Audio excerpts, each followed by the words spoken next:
LDNRBS, we have another special guest in the building. Long overdue, can I just say? Most definitely. Nathan Hector, let's overdue. get my clap out here. Yes. Most Hey, definitely. how are we? How are you? I'm very well. Yeah. I'm good. Good? I'm alright, yeah. We got a lot to talk about. Yeah. We got a lot to talk about. It's like a long journey with you, Nathan. Yeah. For sure. Yeah. None other than Justice Mixtape. Yeah, man. All or nothing. Yeah. I won't even ask you about All or Nothing. Why All or Nothing? But before we get into that, I think, for the listeners who don't know you, who are you? Who am I? Who are you? My name is Nathan Hector. I'm an actor, host, executive producer, all-round entertainer, and Yes. Yeah, I think Executive no one else producer, can say that many things I at the know, same that time. many titles. Yeah, I rate it. I think that sums me up. Yeah. So let's obviously take it real back from the basics, because obviously you've done, for me personally, you've been doing the most. Like you've just been doing like so much different things. I'm either seeing you hosting, or I'm seeing you doing music, or I'm seeing you in the intent. I'm just seeing you everywhere. So let's start from the beginning. When did you even get into this? Let's start with hosting first. What was first? Hosting or acting? What was I'm sure acting was. Acting was first. Okay. Acting was first. So I started acting in school, really, man. I think drama was like my favourite subject. Yeah. And I went from being a school student to obviously college. My mum gave me a choice. I either get a full-time job or a part-time job, or I go to college. Summer 08, I decided to go college, Performing Arts College in North London. Studied for 2 years, and then from there I decided that I really want to start from the bottom. So I decided that I wanted to be a runner, like a T-Way. Okay. So a T-Way on a lot of like little short films, music videos, and then I went from that to doing extra work. So I was an extra in like EastEnders, 4321, Shank, just all those earlier urban films that were coming through in like 09, 010. I was an extra in a lot of those films, and I said, alright, let me start with the extra stuff and stop being the guy in the background and put my best foot forward and try and do something online. So I set up like an Instagram, Twitter, and then I ended up in an online drama series called No ID, which was like the first online drama series ever. I was like 010, 011, and then things just went from there, man. And I just feel like even when I wasn't on set or doing short films or acting in music videos or whatever I was doing, I was always networking, I was always somewhere, do you know what I mean? So I was around. I can't lie, even for myself, not as much now, but I used to go to a lot of shows and stuff. I'll always see you walking out, you somehow, some way you'd be there, or you got, back in the day, a lot of short films. I think that's the first time I ever saw your work, so you doing a lot of short films here and there. Was that like a conscious thing for you to be in many places to make sure you're seen? Yeah, man, because no one was going to do it for me. I didn't have an agent, I didn't have managers, I didn't have no big PR team, no machine. So I just feel like if no one's going to do all of that for you, you just got to do it yourself. And I just feel like that is definitely a testament to a lot of my family members. Like, we're just very go-getting and just go and do it yourself. Don't wait for no one to come and give you nothing. Just go and do it yourself, you know. So I just feel like I've implemented the attitude in my life for as long as I can remember. When I was a runner, I wanted to be the best runner, I wanted to be on time. When I was an extra, I wanted to be the extra that was seen so I could get picked up for another job.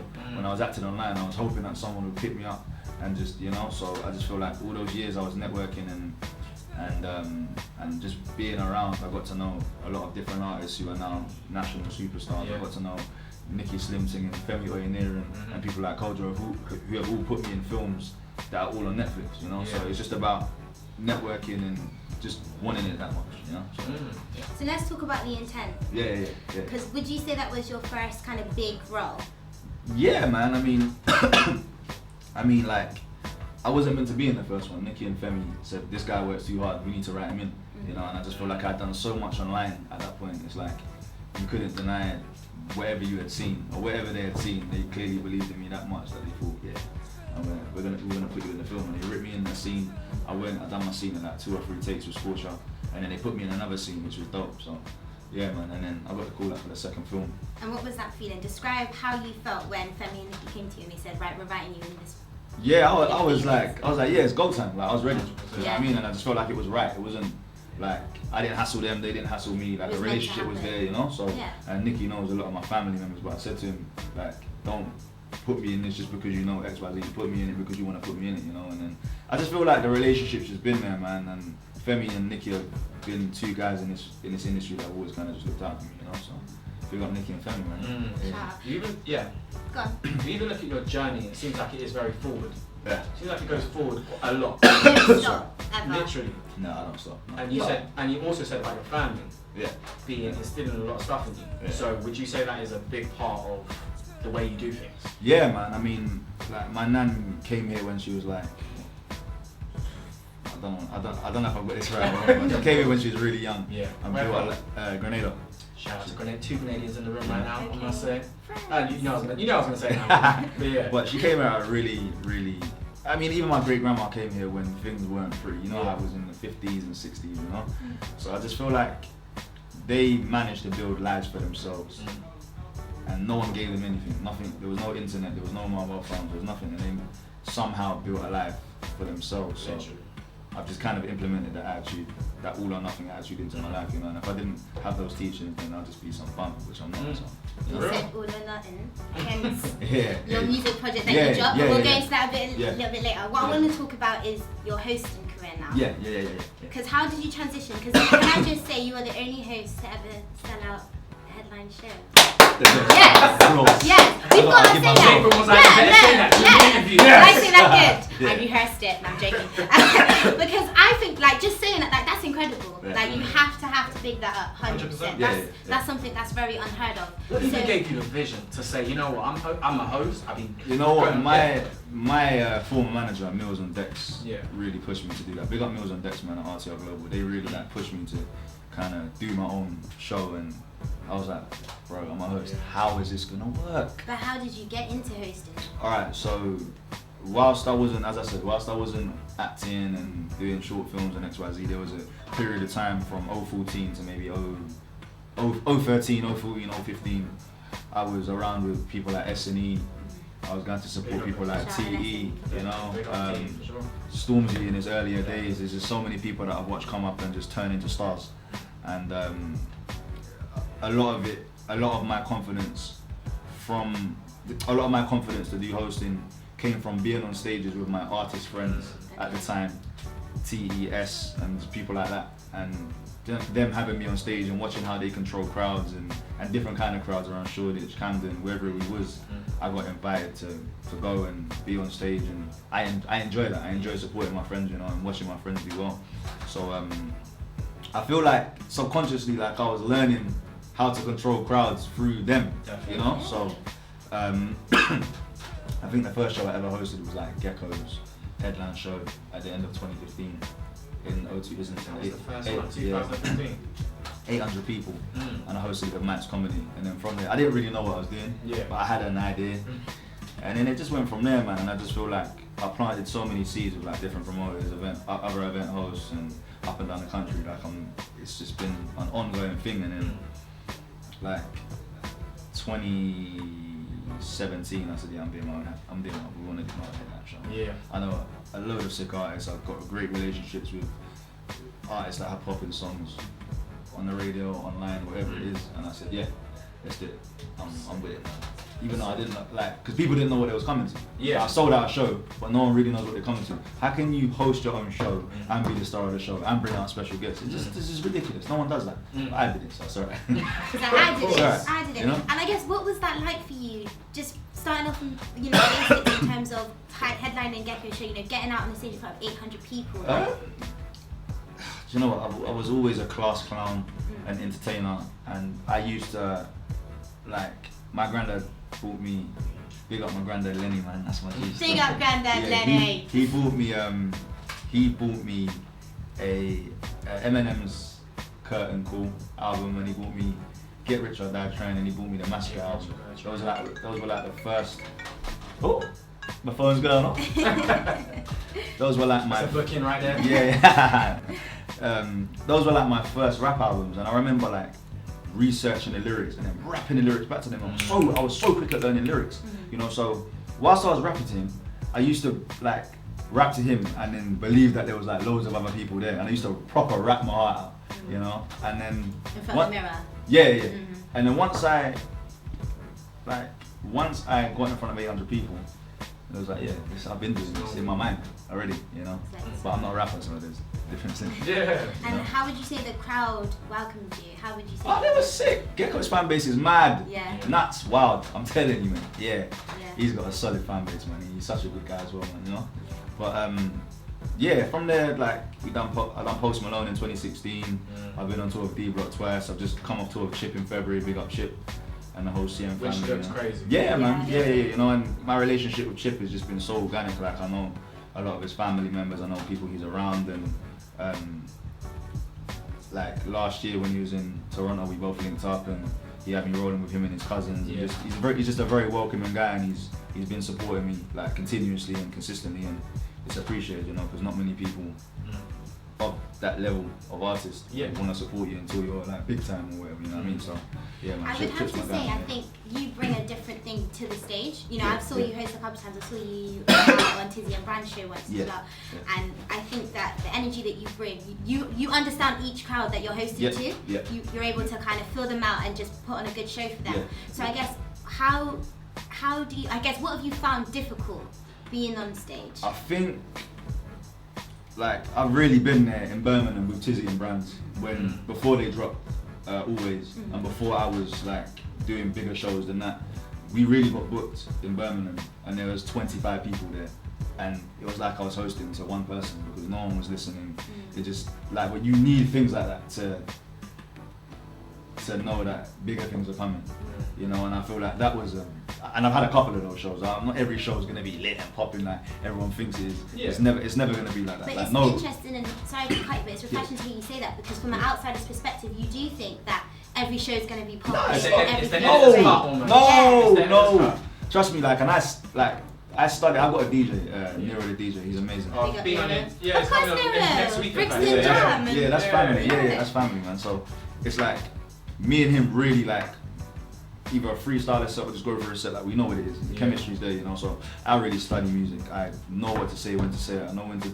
He knows when to cut the music out and let me hear the crowd. He knows when to, just and he knows when to cut the music and let me talk to the crowd. And then it's just all about energy and making sure that it's not about you. It's bigger than you.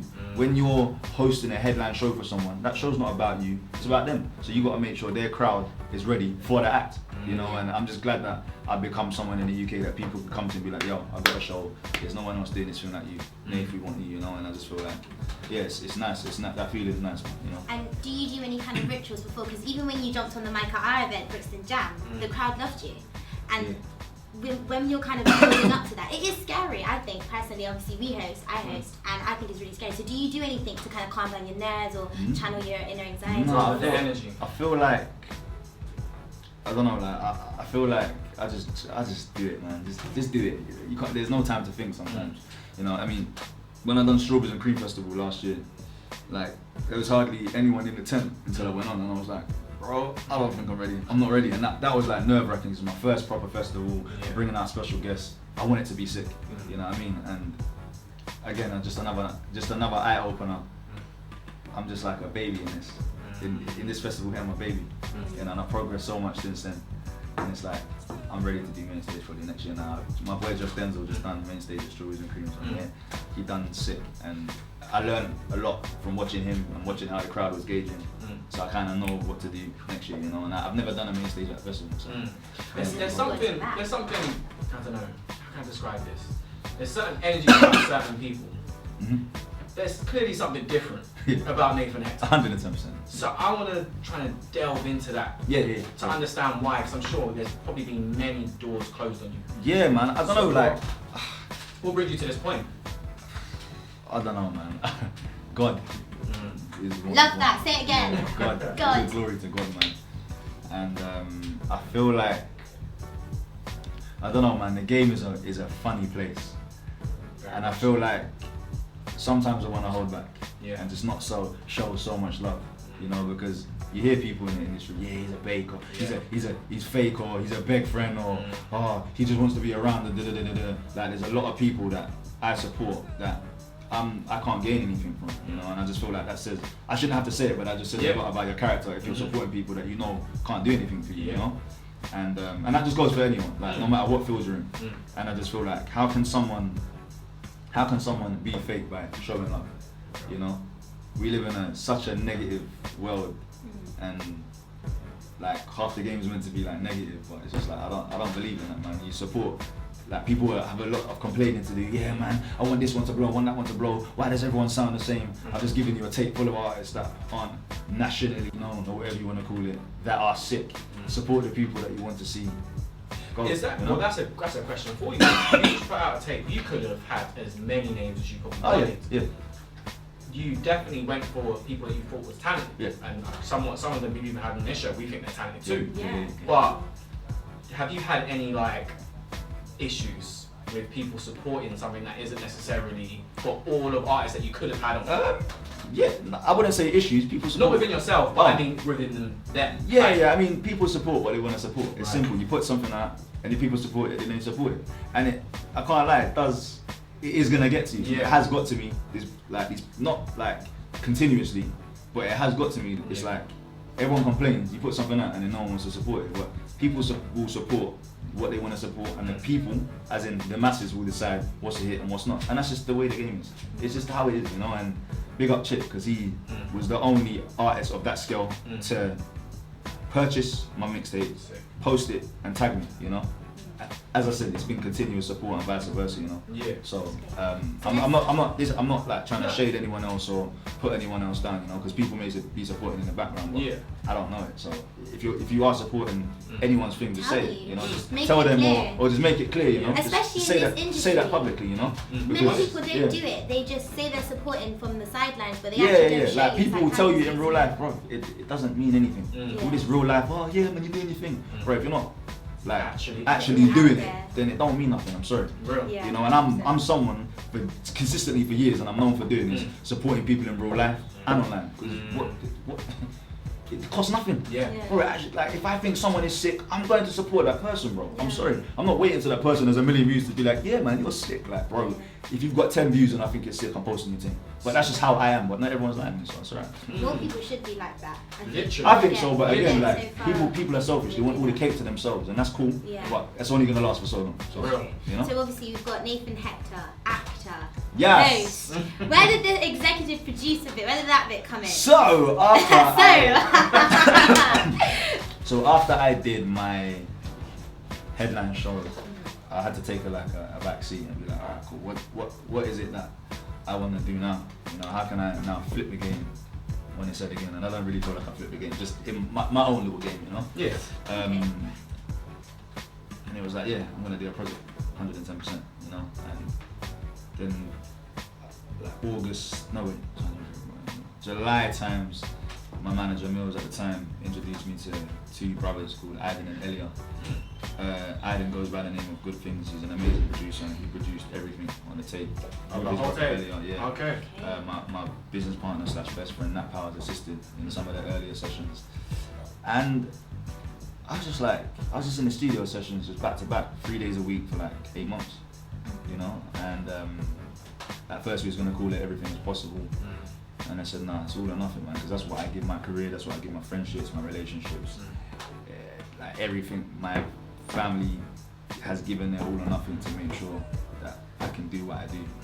And I've implemented that attitude into every aspect of my life, and I feel like everyone should. I feel like everyone should, and if they're doing that, then they'll be fine, you know? Yeah. But what's your favourite track? I don't know. The whole body of work. And I think the whole body of work is amazing, and I'm not just saying that. Like I had to really. For me, it's better. I'll say that. I had to really carve down what I wanted on the tape. Yeah.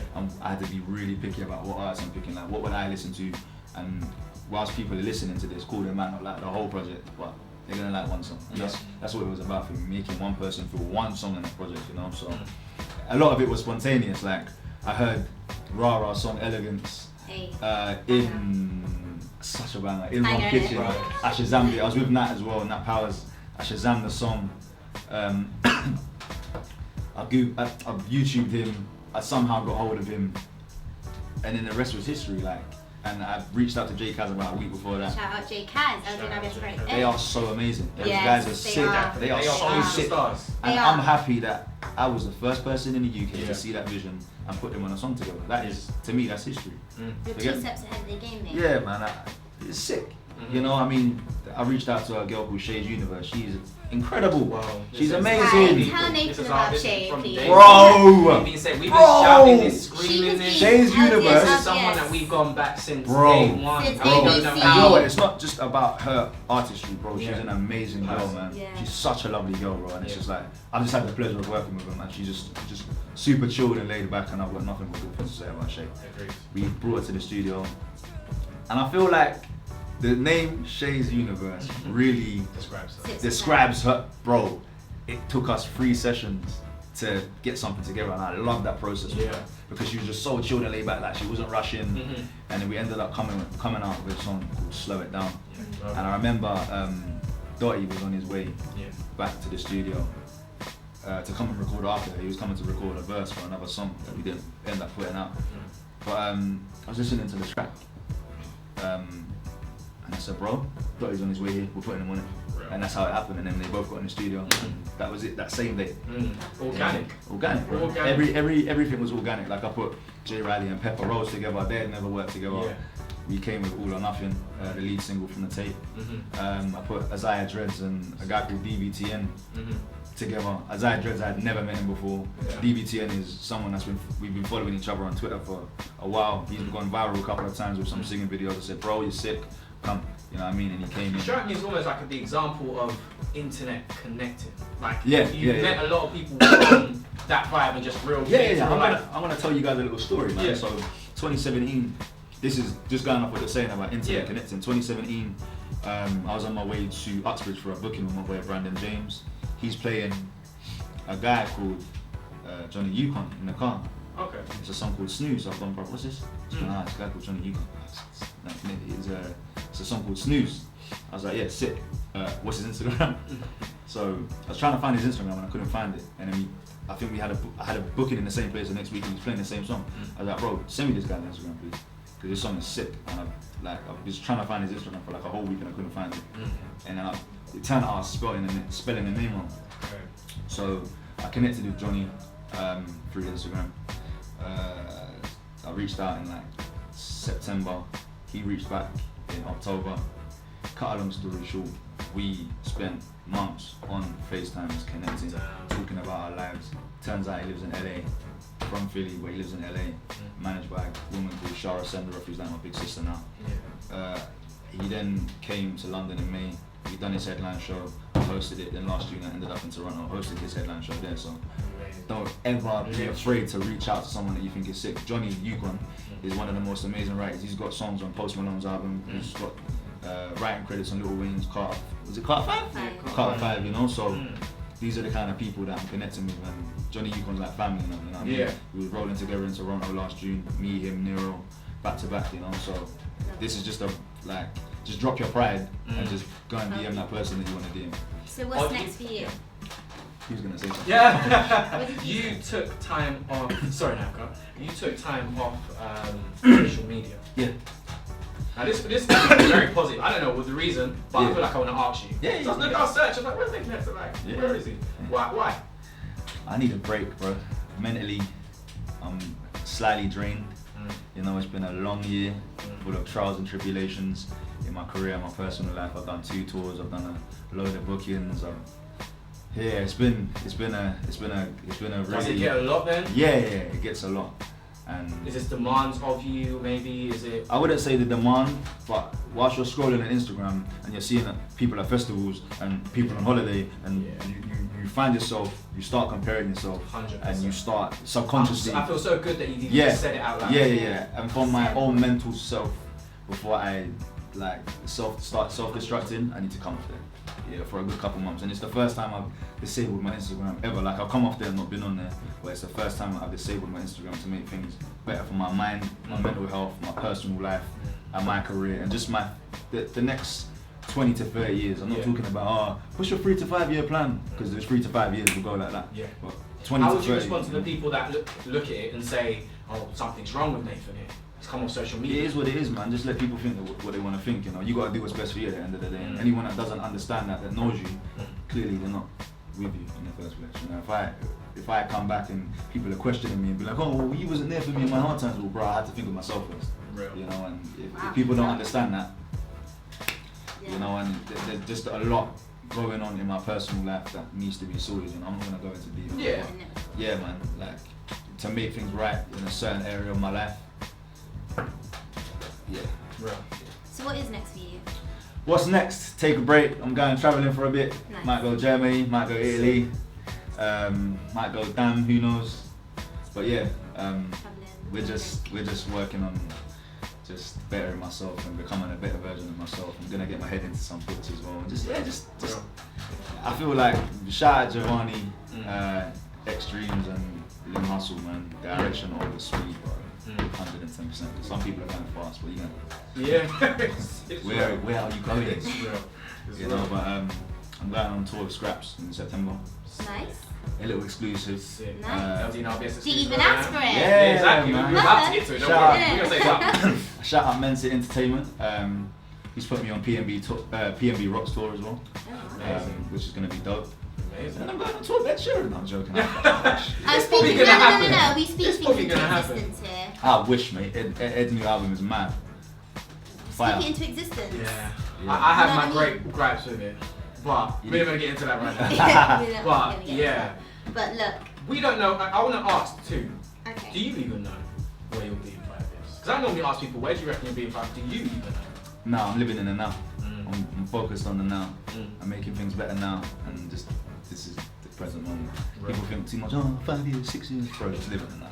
Yeah. You know what I mean? Like, don't try not to overthink your thing, man. Because you end up driving yourself mad, and that's what I've been doing for a while now. And it's just like I'm just too focused on where I need to be at the end of the year, bro. Just take today is Sunday, July the 21st. Well, I hope you know at least that you definitely inspired a lot of people. I hope so. You know I hope so. Your man. hard work and your dedication. Yeah. I hope you know that you're inspiring people. That you I shouldn't hope- forget that. Man, I hope so, man. And to be fair, without people like Zek, Nat Powers, Nero. Shout out Shout out Zek. Zek. Hey, that's my brother. Shout Check out out Zek. Zek's Shout out to interview Zek. if you Zek. haven't Zek already. Yeah, without people like Zek, Nat Powers, Nero the DJ, my friends Dan, Jem, Nath, without my gorgeous missus, my mum, my nan, there's none of this, man. Everyone's got like people behind the scenes, you know, that help push them forward, you know, and yeah. Before Pulse kick us out right now, Yeah. we're going to wrap up with Security's Nathan. coming. Let's give Nathan Way! a clap. Pulse FM. Definitely. Yes. Say your Yes. socials for the. Oh, no, well. Well, we can't say that right now. Nathan Hector will be It- back on social media when I'm Ross Clark ready. We'll leave it at that.